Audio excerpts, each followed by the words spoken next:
घरी हरदम बगुयाद लहू नगुयद टुनटुना टुनटुन टूटू बज़ाहिर सम अमी आयद के टूटू के दर माना बगुयद अल्लाहू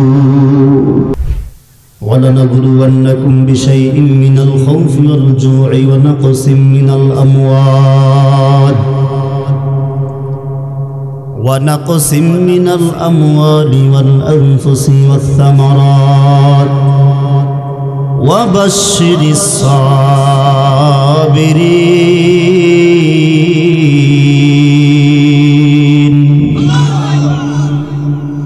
الله পাক রব্বুল আলামিন বলেন ولنبلونكم بشيء من الخوف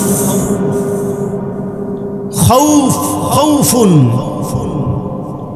এই শব্দের তাহকিক ব্যাখ্যা ভয় কার ভয় রবের ভয় আল্লাহ পাক বলেন ওয়ালা নাবলুওয়ান্নাকুম বিশাইইন মিনাল খাউফি ওয়াল জু'i ওয়া নাকসিম মিনাল আমওয়াল ওয়াল আনফুসি ওয়াস সামারাত আমার এই প্রদত্ত বান্দাদের মধ্যে আমি আল্লাহ রাব্বুল আলামিন হাসির মধ্যে কান্না ঘটায় দিব কান্নার মধ্যে হাসি ঘটায় দিব যেমন আল্লাহ পরীক্ষাকে বুঝালেন দুনিয়াটা পরীক্ষার হল ঠিক না কেউ গাছতলা থেকে পাঁচতলায় উঠে কেউ পাঁচতলা থেকে গাছতলায় নামে কথা ঠিক কিনা কেউ কখনো দাপটওয়ালা ধনী ছিলেন ওই যুগে আরো এক যুগ আগে দুই যুগ আগে 20 বছর 30 বছর আগে তার দাপটে হেঁটে যাওয়া যায় নাই বাড়ির সামনে দিয়ে হাইটে গেলে জুতা পায়ের থেকে খুইলা বগলের নিচে ঢুকে যাওয়া লাগছে এমন ধনী মনে হয় ছিল না আজকে অদশা কি ফকির তো ফকির পোলায় দেয় এক জায়গা দিয়ে ঠেলা মাইয়া দেয় এক জায়গা দিয়ে ঠেলা বউ তো নাই তো রব এই আয়াতে এটাই বুঝালেন মিনাল খাউফি ওয়াল জু'i ওয়া নাকসিম মিনাল আমওয়াল এই দুনিয়ার মানুষ শুনে নাও আমি রব এমন একজন আল্লাহ যেই আল্লাহ ফকিরকে ধনী বানাই ধনীকে ফকির বানাই পেপার পত্রিকার মধ্যে দেখলাম অনেক মিডিয়ার ভিডিওর মধ্যে দেখলাম এই দেশের মধ্যে বহু যুগ আগে প্রায় 30 বছর 20 বছর 25 বছর 30 বছর 40 বছর আগে এমপি ছিল এমপি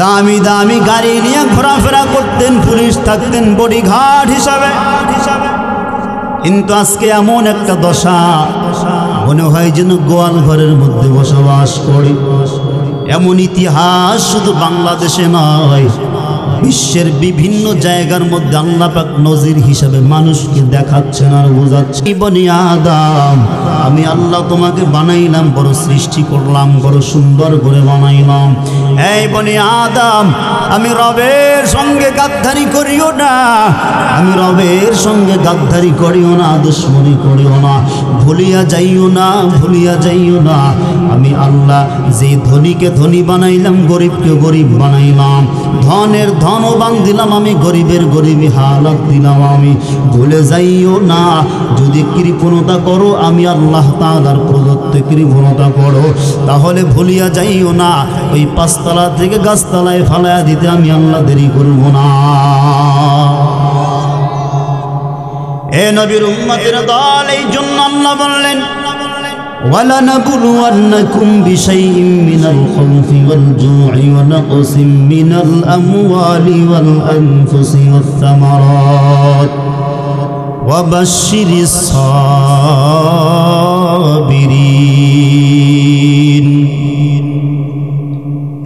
এ মানুষ তুমি কি জানো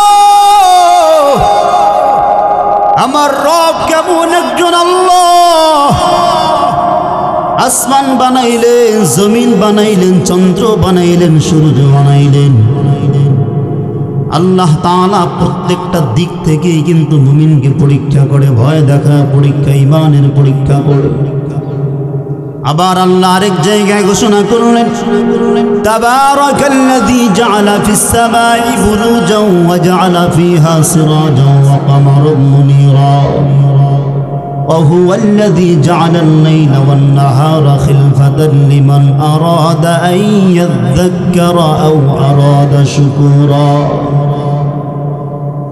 এই মানুষ তুমি কি জানো এই আসমান বানাইলাম তোমার জন্য জমিন বানাইলাম তোমার জন্য সূর্য বানাইলাম তোমার জন্য চন্দ্র বানাইলাম তোমার জন্য আল্লাহ বলেন তাবারাকাল্লাযী জাআলা ফিস সামাই বুরুজান ওয়া জাআলা ফিহা সিরাজান ওয়া কমারান মুনীরা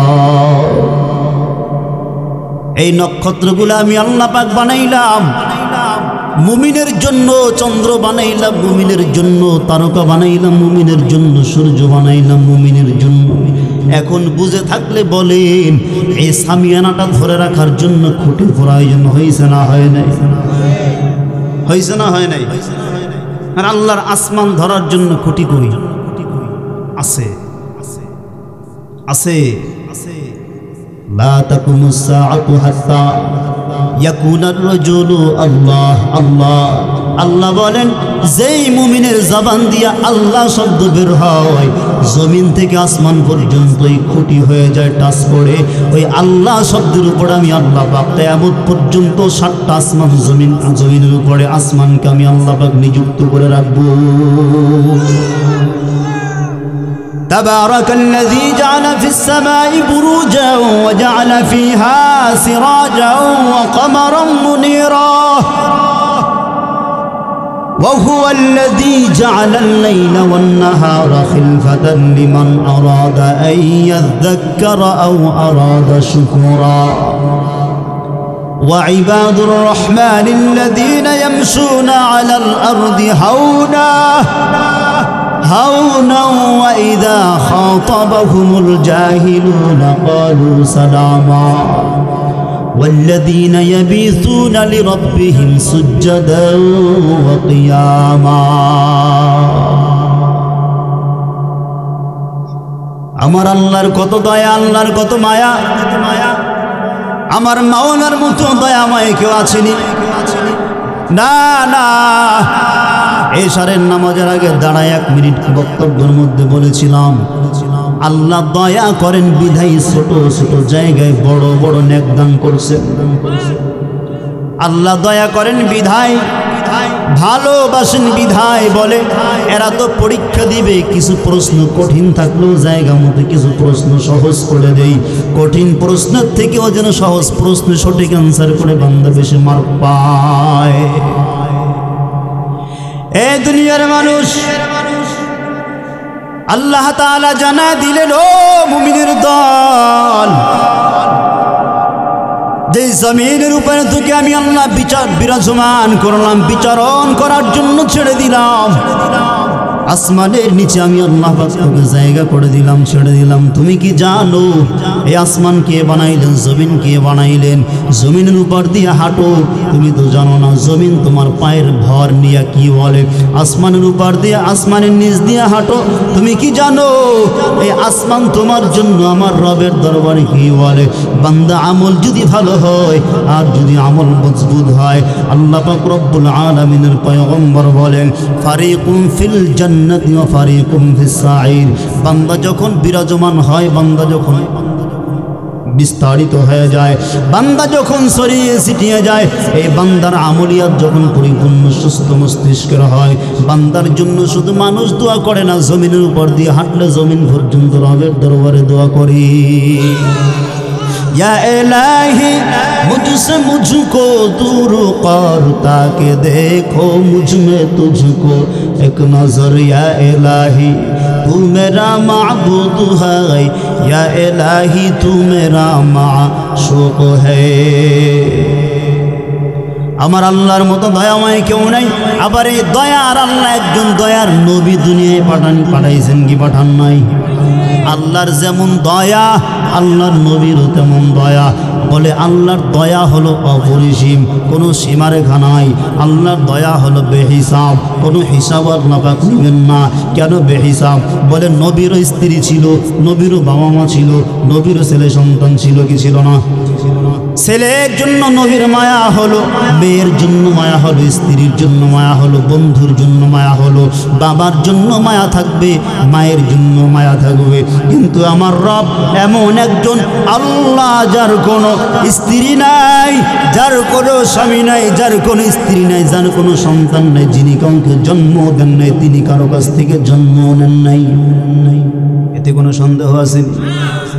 আল্লাহ বলেন, কুল হুয়াল্লাহু আহাদ আল্লাহুস সামাদ লাম ইয়ালিদ ওয়া লাম ইউলাদ ওয়া লাম ইয়াকুল লাহু কুফুয়ান আহাদ। আমি হলাম এক একক, আমার ডানেও কেউ নাই, বামেও কেউ নাই। ডান দিকেও আমি আল্লাহ পাকের সৃষ্টি মানুষ, বাম দিকেও মানুষ। আমি আল্লাহর আপনজন। বাবাকে যখন সন্তান বাবা বলিয়া ডাক দেয়, বাবার অন্তর ঠান্ডা হয় কি হয় না? মাকে যখন সন্তান মা বলিয়ে ডাক দেয়, মায়ের অন্তর ঠান্ডা হয়ে যায়। তেমনি ভাবে ওই মায়ের থেকে মায়া আমি আল্লাহর বেশি, বাবার থেকে মায়া আমি রবের বেশি।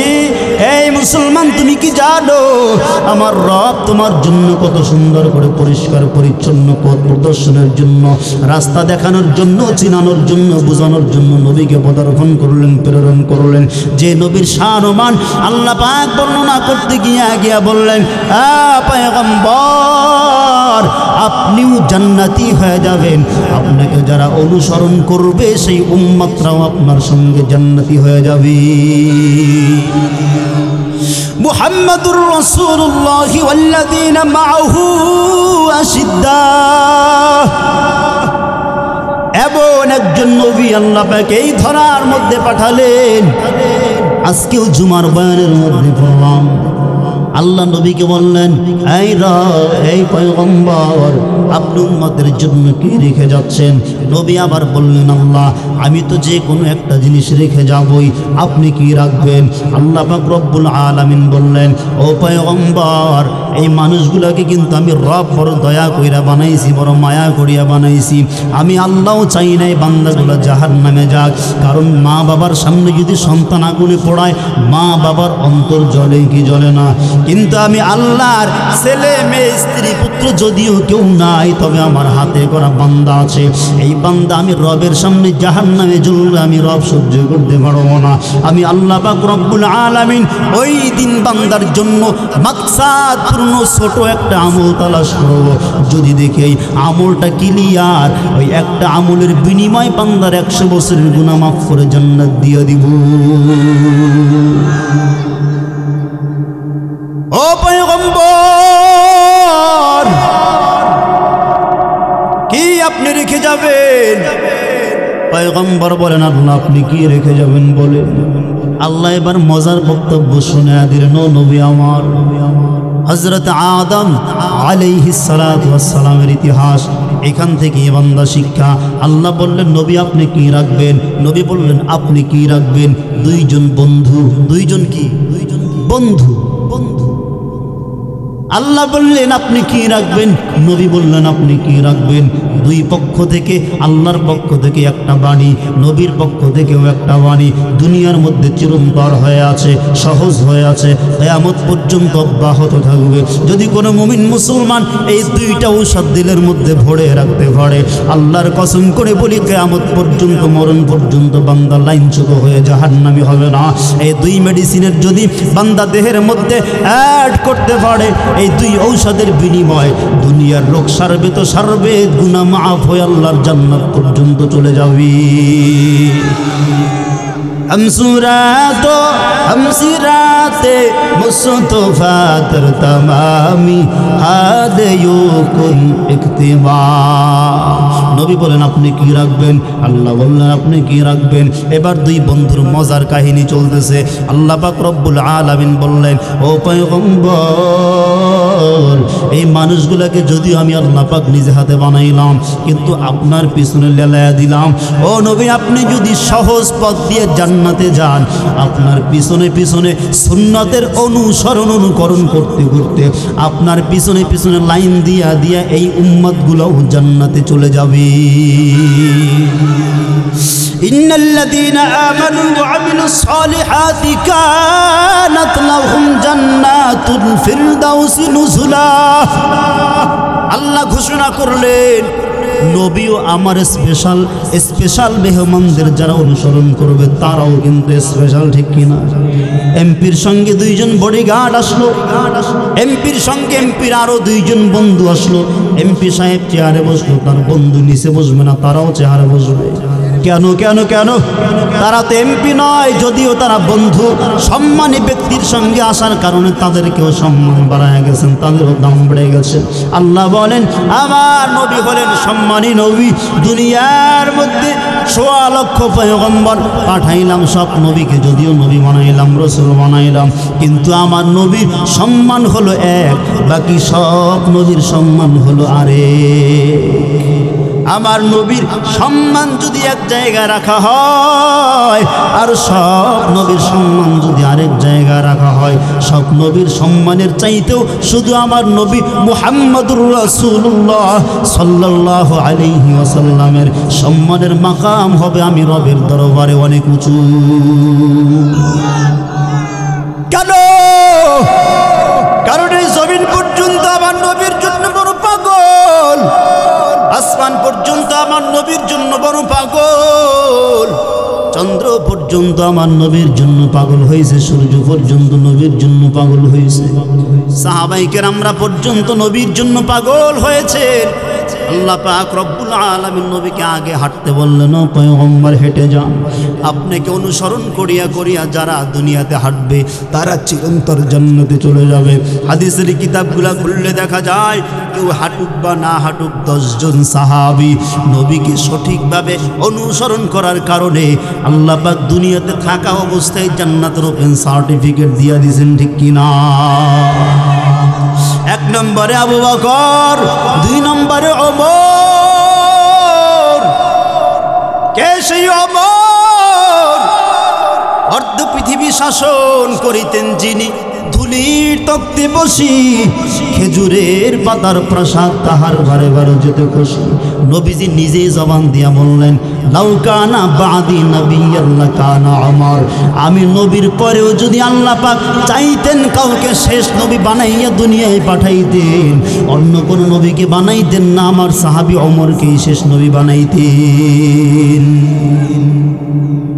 নবী নিজেই বললেন, লাউ কানা বাদি নবিয়্যান লাকানা ওমর। এই ওমর, যদিও ইহুদিদের বড় একজন পণ্ডিত ছিলেন ওমর, কিন্তু যাররা পরিমাণ সময়ের মধ্যে ঈমানকে এমনভাবে মজবুত করছে, আল্লাহ কয় ও পয়গম্বর জানায়া দেন আমি আল্লাহ পাক নিজের হাতে জান্নাতের সার্টিফিকেট হযরত ওমরকে দান করলাম। দিনের বেলা শাসন করতেন, রাত্রিবেলা ঘরের মধ্যে ঢুকিয়া, খাস কামরায় ঢুকিয়া জানলাগুলো আটকাইয়া, দরজা আটকাইয়া, নিজের ব্যাগ দিয়ে দোহরা দিয়া নিজের শরীরের উপরে আঘাত করতেন আর বলতেন, এই ওমরের শরীর রে, সারা দিন শাসন করেছো, না জানি কোন জায়গায় ত্রুটি হয়েছে, কোন জায়গায় বেইনসাফি হয়েছে, যদি বেইনসাফি হয়ে যায় তার শাস্তি নিজেই ভোগ করো। এই কথা বলিয়া বলিয়া বলিয়া বলিয়া নিজের শরীরের মধ্যে আঘাত করতেন। হযরত ওমর খলিফাতুল মুসলিমিন যখন মারা গেলেন, দাফন কাফনের আগে যখন গোসল দেনেওয়ালারা গোসল করাইতে গেলেন, তাকে দেখলেন পিঠের নিচে কালো কালো বেতের দাগ হয়ে গেল। চিন্তিত হয়ে গেলেন, আশ্চর্য হয়ে গেলেন। জগৎ বিখ্যাত একজন বাদশাহ, এই দুনিয়ার অর্ধেক দুনিয়া শাসন করেছেন যে ওমর, এই বাদশার পিঠে আবার মাইরের দাগ কেন, পিটানির দাগ কেন? আশ্চর্য হওয়ার মতো ব্যাপার কিনা বলেন? খুঁজিয়া খুঁজিয়া বের করলেন, এই ওমরের পিঠে কেউ দাগ দেয় নাই, কেউ মাইর দেয় নাই, কেউ আঘাত করে নাই। নিজের শাসনে ত্রুটি হওয়ার কারণে নিজের পিঠের মধ্যে নিজেই আঘাত করে নিজেকে শাস্তি দিতে। এই মুমিনের দল এমনিতেই তো জান্নাতের সার্টিফিকেট পায় নাই, কই 1 লক্ষ বা 2,24,000 পয়গম্বর দুনিয়ার মধ্যে ছিলেন, মাত্র 10 জন জান্নাতের টিকিট পাইছেন, বাকিরা কেন পাইলেন না? তারাও তো নবী, তারাও তো পয়গম্বর। আজকে জুমায় বললাম আল্লাহ পাক রব্বুল আলামিন বললেন, কুল ইন কুনতুম তুহিব্বুনাল্লাহ ফাত্তাবিউনি ইউহিব্বুকুমুল্লাহ ওয়া ইয়াগফির লাকুম যুনুবাকুম আল্লাহু গফুরুর রহিম। এই পথ এমন একটা পথ, এই রশি এমন একটা রশি, হাতুল এমন একটা হাতুল, এটা ধরে ধরে ধরে ধরে যিনি সব সময় সামনে এগোতে থাকবে, লাইনচ্যুত হবে না, বাম দিকেও যাবে না। রবের ইস্তেকামতের জন্য, রবের উদ্দেশ্যে যে বান্দা এই কাজকে হাসিল করবেন, উদ্দেশ্যকে হাসিল করবেন, আল্লাহ বলেন ওই বান্দাকে আমি আল্লাহ ভালোবাসি, নবীও ভালোবাসে। আর আমি আল্লাহ যেই বান্দাকে ভালোবাসি, যেই বান্দাকে আমার নবীও ভালোবাসে, ওই বান্দা জাহান্নামে যাওয়ার প্রশ্ন আসে না, অন্ধকার কবরে যাওয়া মাত্রই জান্নাতি ঘোষণা হয়ে যাবে। এই জন্য মুসলমান ইমানদারের দল, এই নবীর শান ও মান কেমন, এই জগতের মধ্যে আজকে জুমার বয়ান দীর্ঘায়িত করতে পারি নাই, সময় স্বল্পতার কারণে। এই মুসলমানের দল, এই দুনিয়ার জমিনে কুশ্রী মানুষ যারা, চোখে মানুষের অসৌন্দর্য ছিল, যারা মানুষের চোখে সুন্দর ছিল না, কিন্তু আমল আমার রবের দরবারে এত সুন্দর ছিল, এত মজবুত ছিল।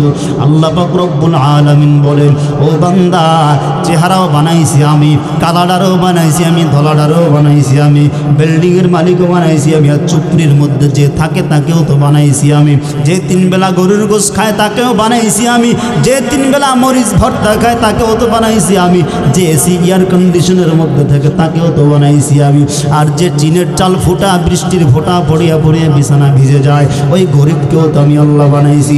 অতএব আমি আল্লাহ পাক রব্বুল আলামিন মাল দেখিয়ে বিচার করব না, চেহারা দেখিয়ে বিচার করব না, সৌন্দর্য দেখিয়ে বিচার করব না। আমি আল্লাহ পাক রব্বুল আলামিন আমালুদ দুনিয়া ওয়া আমালুল আখিরা, একটা হলো দুনিয়াবি আমল, একটা হলো বান্দা আখিরাতমুখী আমল। দুনিয়াবি আমল করেছেন ফিরআউন, নমরুদ, কারুন, হামান, সাদ্দাত, বেঈমান, বড় বড় বড় বড় বেঈমানরা দুনিয়ার আমল করেছেন, আমালুদ দুনিয়ার মধ্যে ছিলেন। তারা দুনিয়া চাইছেন, আল্লাহ তাআলা তাদেরকে দুনিয়া দান করছেন। নবীরা, সাহাবায়ে কেরামরা দুনিয়াও চায় নাই, আখিরাতও চায় নাই, সব আমার রবের দরবারে ছেড়ে দিয়েছে। আল্লাহ আপনার যদি ভালো লাগে আমাকে মাফ করবেন, ভালো না লাগলে মাফ করবেন না, একমাত্র আপনার ব্যক্তিগত ব্যাপার। আল্লাহ বললেন, যেই বান্দা নিজের দিলটাকে প্রশ্নের মধ্যে রাখিয়া সব আমি রবের দরবারে ছেড়ে দেয়, আয় আল্লাহ জীবন আপনার হাতে, মরণ আপনার হাতে, আপনি আমাকে মাফ করলে আপনার কোনো লস হবে না, আপনি আমাকে মাফ না করলেও তো আপনার কোনো ক্ষতি হবে না। এই দিলটা, এই তাওয়াজ্জুটা যেই বান্দার অন্তরের মধ্যে বিলীন হয়ে যায়, আল্লাহ পাক রব্বুল আলামিন বলেন ওই বান্দাকে দুনিয়াও দান করি, সাথে সাথে আমি আল্লাহ পাক পরকালও দান করি।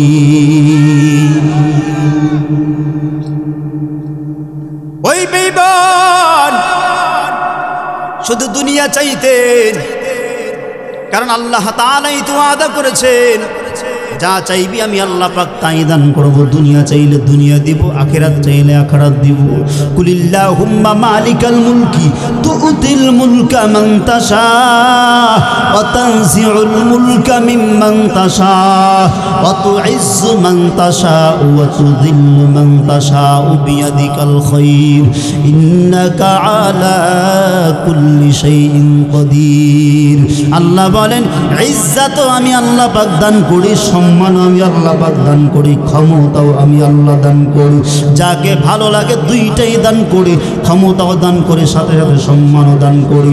যাকে ভালো লাগে না তাকে শুধু আমি আল্লাহ পাক ক্ষমতা দান করি বা সম্মান দান করি। যেই বান্দাকে আমি আল্লাহ ক্ষমতা রাখিয়া যাকে সম্মান দান করি, ওই বান্দা শুধু দুনিয়ায় সম্মানী নয়, বান্দা আখিরাতেও বড় সম্মানী।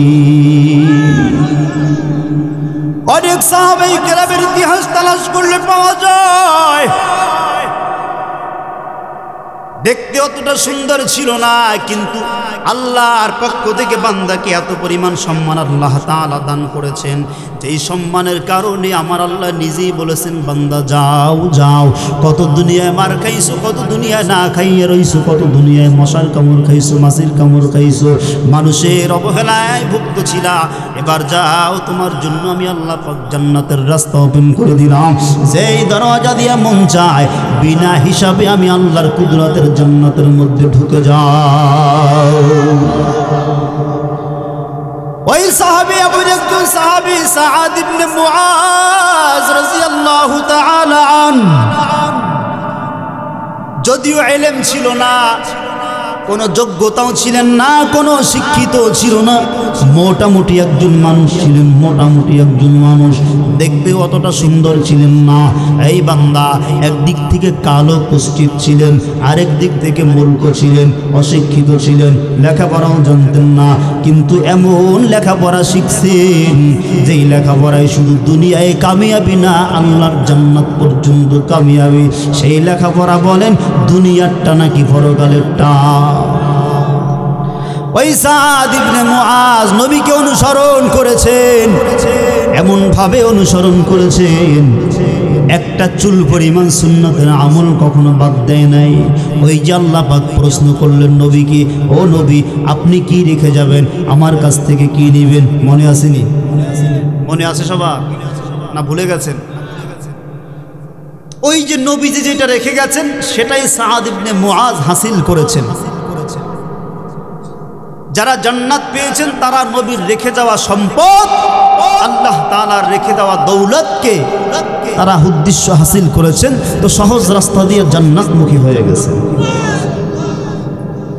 এবার এই কথাটা ভাঙ্গায়া দেয় নবী আমার বলেন, আল্লাহ পাক বললেন, ও পয়গম্বর, আমার একজন নবী আদম আলাইহিস সালাতু ওয়াস সালাম আমি আল্লাহর জন্য মাফ করি নাই।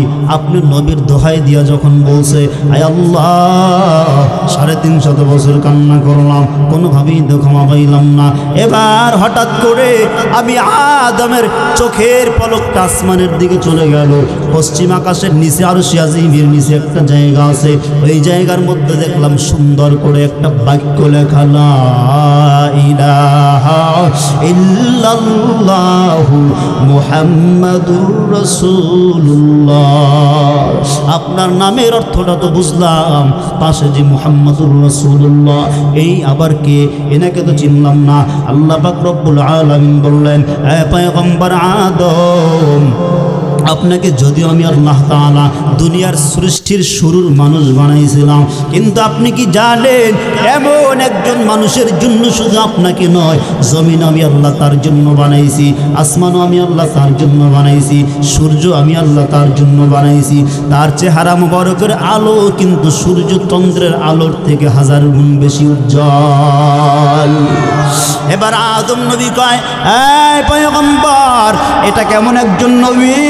আল্লাহ পাক রব্বুল আলামিন বললেন, ও পয়গম্বর আদম, এটা শুধু সাধারণ নবী নয়, জান্নাতের টিকিট থাকবে এই নবীর হাতে। আপনি আদমকেও জান্নাতে ঢুকতে হলে আমার নবীর কাছ থেকে চাবি নিয়ে জান্নাতে ঢুকতে হবে। হাসরের ময়দানে বিচারের দিনে যখন সব নবীরা পর্যন্ত হতাশ হয়ে যাবে, আল্লাহ পাক রব্বুল আলামিন বলেন, ইয়া আইয়ুহাল্লাযীনা আমানুত্তাকুল্লাহা ওয়া কুনু কাওলান সাদীদা। আরেক জায়গায় আল্লাহ তাআলা বলেন, ইয়া আইয়ুহাল্লাযীনা আমানুত্তাকুল্লাহা হাক্কা তুকাতি। প্রত্যেকটা জায়গায় কিন্তু আল্লাহ তাআলা ভয়ের কথা বলেছেন, শুধু ভয়, শুধু ভয়ের কথা বলেছেন। কিন্তু এমন একটা আয়াতের মধ্যে আল্লাহ তাআলা ভয়ের কথা তো বলেছেন বটে, কোন কোন ভয়ের কথা আল্লাহ বললেন? আল্লাহ পাক রব্বুল আলামিন বললেন, ইয়া আইয়ুহাল্লাযীনা আমানুত্তাকু রাব্বাকুম ইন্না যালযালাতাস সাআতি শাইউন আযীম ইয়াওমা তারাউনাহা তাযহালু কুল্লু মুরদিআতিন আম্মা আরদাআত ওয়া তাদউ কুল্লু যাতি হামলিন হামলাহা ওয়া তারান নাসা সুকারা ওয়া মা হুম বিসুকারা ওয়ালাকিন্না আযাবাল্লাহি শাদীদ।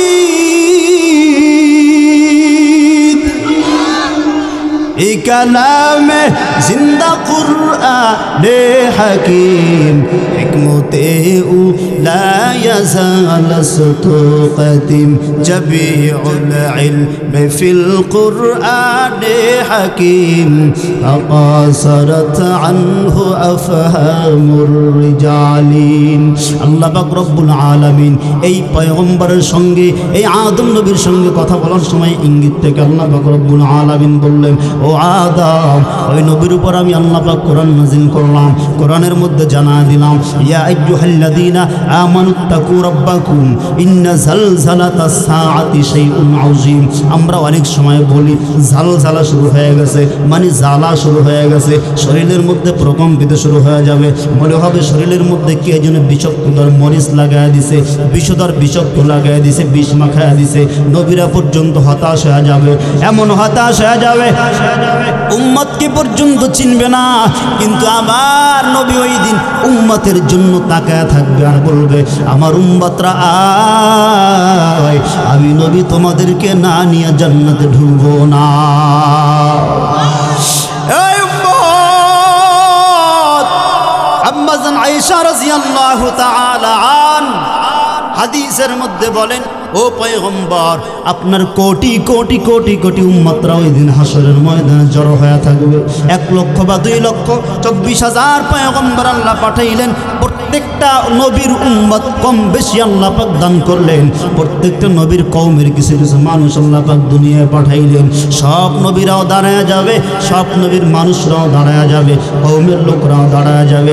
এত মানুষের মধ্যে আপনি নবীর উম্মতগুলোকে আপনি কেমনে যাচাই করে করে করে করে স্বীকৃতি দিয়া দিয়া জান্নাতে নিয়ে যাবেন? নবী এবার আম্মা জান আয়েশার কথার প্রশ্নের জবাব দিয়া দিলেন, ও আমার আদরের বিবি আয়েশা, তুমি বলো 100 কালো উটের মধ্যে যদি সাদা রঙের একটা উট আমি ছেড়ে দিই পয়গম্বর, আমার খুঁজে বের করতে কতটুকু সময় লাগবে?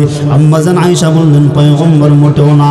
100 কালো ঘোড়া বা উটের মধ্যে একটা যদি সাদা রঙের ঘোড়া থাকে, আপনারাই বলেন বের হবে কি হবে না? নবী এবার বললেন, আমার উম্মত যারা থাকবে গো আয়েশা, তুমি কি জানো আমি আল্লাহর পক্ষ থেকে 5 ওয়াক্ত নামাজের হাদিয়া যখন উম্মতের মাঝে প্রচার করলাম, বিলীন করে দিলাম। এই উম্মতরা 5 ওয়াক্ত নামাজ পড়ার জন্য ওযু করলো, ওযু মুখমণ্ডল ধুইল, হাতের কবজি পর্যন্ত ধুইল, কনুই সহ ধুইল, মাথা মাসেহ করলো, পায়ের টাকনু পর্যন্ত ধুইল। ওযুর জন্য যত অঙ্গ প্রত্যঙ্গ ভিজাইল, হাসরের ময়দানে ওই সাদা ঘোড়ার থেকেও নূরের নিতেও তাজাল্লির মতো নূরের ঝিকিমিকি করতে থাকবে, অঙ্গ প্রত্যঙ্গগুলো জগজগ করতে থাকবে। আমি নবী অঙ্গ প্রত্যঙ্গ ধরিয়া ধরিয়া চিনিয়া চিনিয়া ডাকবো, আয় আয় জান্নাতে চলে যা। এরে নবীর উম্মতের দল, এমন একজন নবী আল্লাহ বানাইছে যেই নবীও জান্নাতি, নবীর উম্মতরাও জান্নাতি, যদি অনুসরণ করতে পারো, অনুকরণ করতে পারো রে বাবা। কারণ বেঈমানরাও তো নবীর উম্মত, ঠিক কিনা? বেঈমানরাও তো এই নবীর কওম, এই নবীর যুগে বেঈমানদেরকেও আল্লাহ পাঠাইছেন, ইহুদিদেরকেও তো আল্লাহ পাঠাইছেন, তারাও তো নবীর উম্মত। কিন্তু নবীজি বললেন, যারা অনুসরণ করবে, আল্লাহ বললেন নবীর পিছনে পিছনে যারা হাঁটবে, নবীও জান্নাতে ঢুকবে, সব মানুষরাও দল দল হয়ে জান্নাতে ঢুকে যাবে। এমন এতিম নবী আমার, পিতা মাতা নাই যে তাহার, হলো মুমিন মুত্তাকি।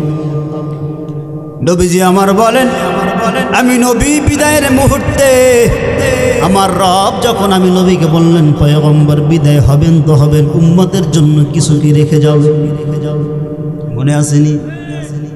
নবী বললেন, হায় আল্লাহ, রেখে যাব, তবে আমার সুন্নত রেখে যাব। সুন্নত, সুন্নত কি রেখে যাবেন? আল্লাহ বললেন পয়গম্বর আপনি যেহেতু সুন্নাত রেখে যাবেন আমি আল্লাহ তাআলা তো একটা দৌলত আপনাকে দান করছি কোরআন নামক দৌলত তাহলে কোরআন আর সুন্নাহ ক্বালা নবী সাল্লাল্লাহু আলাইহি ওয়াসাল্লাম তারাকতু ফীকুম আমরাইন লান তাদিল্লু মা তামাসসাকতুম বিহিমা কিতাবাল্লাহি ওয়া সুন্নাত রাসূলি এক নম্বরে কিতাব হলো কোরআন দুই নম্বরে রাসূলের প্রদত্ত সুন্নাত এই দুইটা আকরাইয়া যে ব্যক্তি ধরবে মজবুত কইরা ধরবে এই দুইটা ঔষধ যে ব্যক্তি শ্রবণ করবে সব রোগ ভালো হয়ে যাবে এমন সুস্থ হওয়া হবে কখনো জাহান্নামে যাবে না লাইনচ্যুত হবে না ইবলিস গায়েল করতে পারবে না এই মেডিসিন দুইটাকে যদি বান্দা আপন করে নেয় এই মেডিসিনের বদৌলতে আল্লাহর জান্নাত পর্যন্ত বান্দা চলে যাবে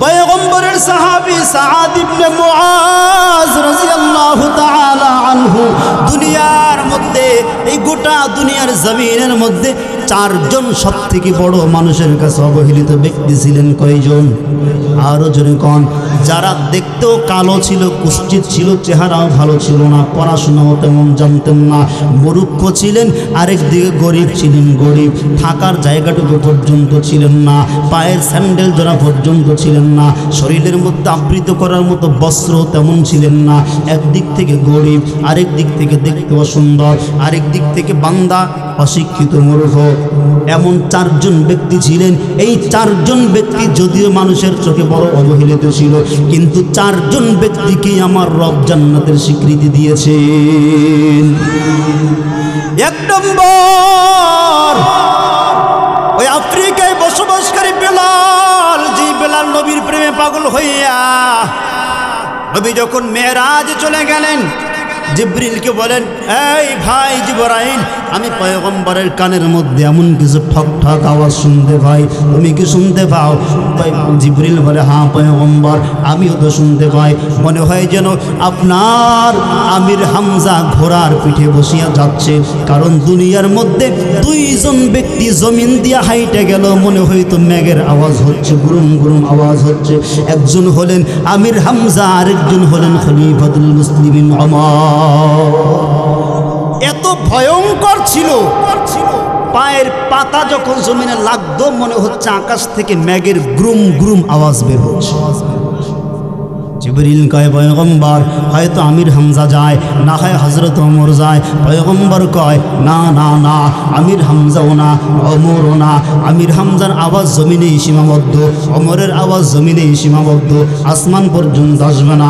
বলে তাহলে কিসের শব্দ কোনো ফেরেশতাদের আওয়াজ নাকি আল্লাহ নিজে আওয়াজ করছেন কয় না না এটা কোনো ফেরেশতাদের আওয়াজ নয় এটা আমার রবের দেওয়া আওয়াজ নয় এটা আমির হামজার আওয়াজ নয় খলিফাতুল মুসলিমিন ওমর রাদিয়াল্লাহু তাআলা আনহুর আওয়াজ নয় এই আওয়াজ হলো আমার সাহাবী হযরত বেলাল জমিন দিয়ে হেঁটে যায় জমিনের হেঁটে যাওয়া শব্দ আমার মাওলা ফেরেশতাদের কান পর্যন্ত পৌঁছে দেওয়ার জন্য আরশে আজিম পর্যন্ত আমি নবীকে শুনিয়ে দিল আল্লাহু আকবার ও জিবরাইল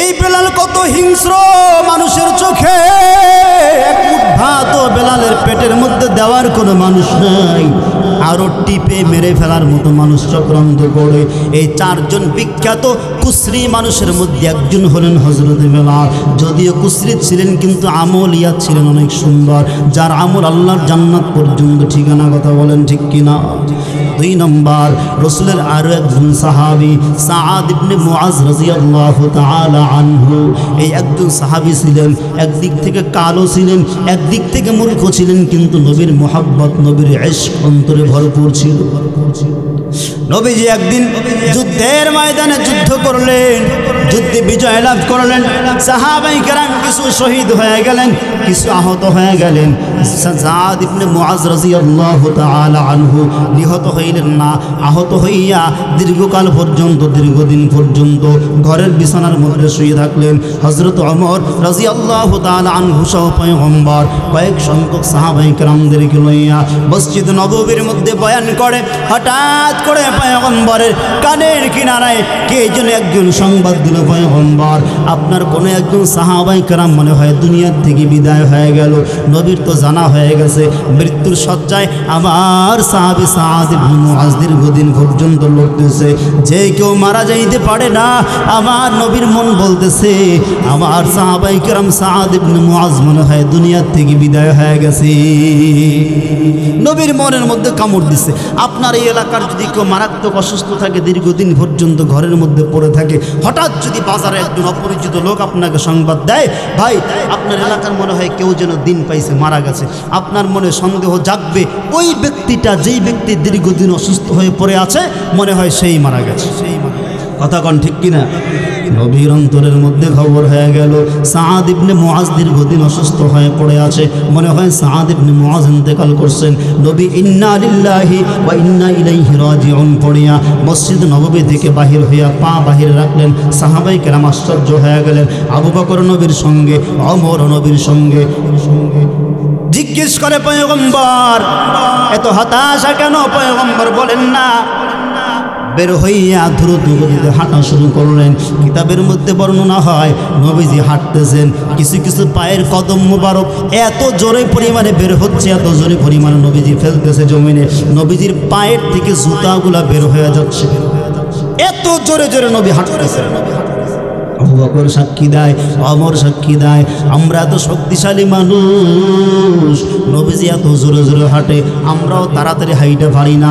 হাঁটতে হাঁটতে আমাদের প্রত্যেক পশমের গোড়ার থেকে ঘাম বের হয়ে গেল, এরপর নবীকে আমরা ধরতে পারি না। জিজ্ঞেস করলাম, ও পয়গম্বর আপনি এত দৌড়ান কেন? আপনি এত দ্রুত গতিতে হাঁটেন কেন? সময় তো এখনো সামনে দীর্ঘ, এখনও তো সন্ধ্যা হয় নাই, এখনও তো আজানে রক্ত হয় নাই, সময় তো বহু আছে, আপনি কেন জোরে জোরে হাঁটেন? আপনি আস্তে আস্তে হাঁটেন, আমরা কিন্তু ক্লান্ত হয়ে যাচ্ছি। পয়গম্বর এবার সাহাবায়ে কেরামকে ডাক দিয়া কয়, আয় সাহাবায়ে কেরাম তোমরা বুঝবা না, আমি পয়গম্বর যা জানি তোমরা কিন্তু তা জানো না। আয় সাহাবায়ে কেরাম, আবার সাহাবী সাদ ইবনে মুআজ রাদিয়াল্লাহু তাআলা আনহু এমন একজন বিখ্যাত সাহাবী যার জানাজা পড়ার জন্য আসমান ফেরেশতা পর্যন্ত লাইন ধরে আছে। আর আস্তে কোন, আমি নবী জানি না, আমি নবী সাদের বাড়িতে যাওয়ার আগেই না জানি ফেরেশতারা জানাজা দিয়া ফেলায়।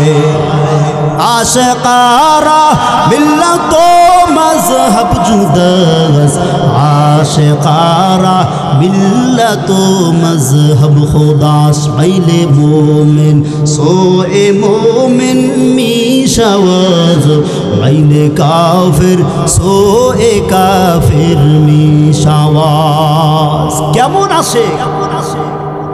দুনিয়ার মানুষের খবর নাই, ফেরেশতারা লাইন ধরে আছে জানাজা পড়ার জন্য। নবীজি সাদ ইবনে মুআজের দরওয়াজার সামনে দাঁড়াইলেন। এবার নবী ঘরের মধ্যে প্রবেশ করতে চাচ্ছেন কিন্তু পারতেছেন না। উদাহরণস্বরূপ বুঝায়, এই মসজিদের দরওয়াজায় যদি এখন সব মানুষ দাঁড়ায় থাকেন, আমার আপনাদের ভেদ করে ভিতরে ঢুকতে কষ্ট হবে কি হবে না?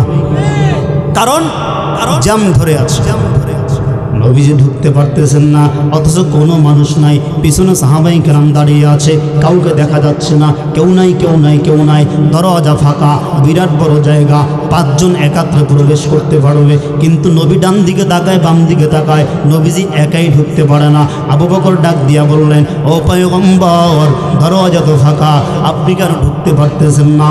পয়গম্বর বলেন, এই ফেরেশতারা শুনে নেও, আল্লাহ আমাকে যে চক্ষু দান করছেন, এই চক্ষু কিন্তু তোমাদেরকে আল্লাহ পাক দান করেন নাই। আমি আমার চক্ষু দিয়া জান্নাতও দেখতে পাই, জাহান্নামের আগুনও দেখতে পাই। তোমাদের চক্ষু দিয়া জান্নাতও দেখো না, জাহান্নামও দেখো না, শুধু দুনিয়ার রং তামাশা দেখো, দুনিয়ার এই রঙিন পৃথিবীটাকে তোমরা দেখো চোখের মধ্যে। কিন্তু আমি পয়গম্বর, আল্লাহ এমন চোখ আমাকে দান করছেন, আর সে আজিমের যদি দিকে তাকায়, আল্লাহর কুদরতের নূর আমি নবীর চোখের মধ্যে দেখতে পাই। ও সাহাবায়ে কেরাম, আমি নবী তাকাইয়া তাকাইয়া দেখতেছি সাদ ইবনে মুআজের দরজা হইতে শুরু করিয়া ঘর পর্যন্ত 1 ইঞ্চি জায়গা পরিমাণ ফাঁকা নাই, এত পরিমাণ ফেরেশতা। আমার নবীর মনে হয় আসমানি ফেরেশতা সব সাদ ইবনে জাবারের লাশ ঘেরাও করে আছে। কেমন নবীর আশিক! নবীজি তাকায় দেখতেছে চুল ভিজা, সুবহানাল্লাহ কবেন না। মাথার মধ্যে হাত দিলেন, নাকের কিনারে আনলেন। কিতাবে বর্ণনা হয় নবীজির নাকের কিনারে এনে চোখ দুটো বন্ধ করলেন। সাহাবায়ে কেরাম বলতেছেন, পয়গম্বর আপনাকে সবসময় দেখছি আতর দেন, খুব কম সময়, খুব স্বল্প আতর ব্যবহার করেন, সুগন্ধি ব্যবহার করেন। আজকে আপনার হাত এত পরিমাণ ভিজা দেখতেছি, মনে হচ্ছে আতরের ভাণ্ডের মধ্যে হাত চুবাইয়া উঠাইছেন। নবী কয়, আতর না, আতর না, আতরের বড় আতর আমার সাআদ ইবনে মুআযের এই গোসলের শেষ গোসলের পানি ফেরেশতারা ঢেলেছেন, সেই পানির থেকে মিশকের ঘ্রাণ বের হয়।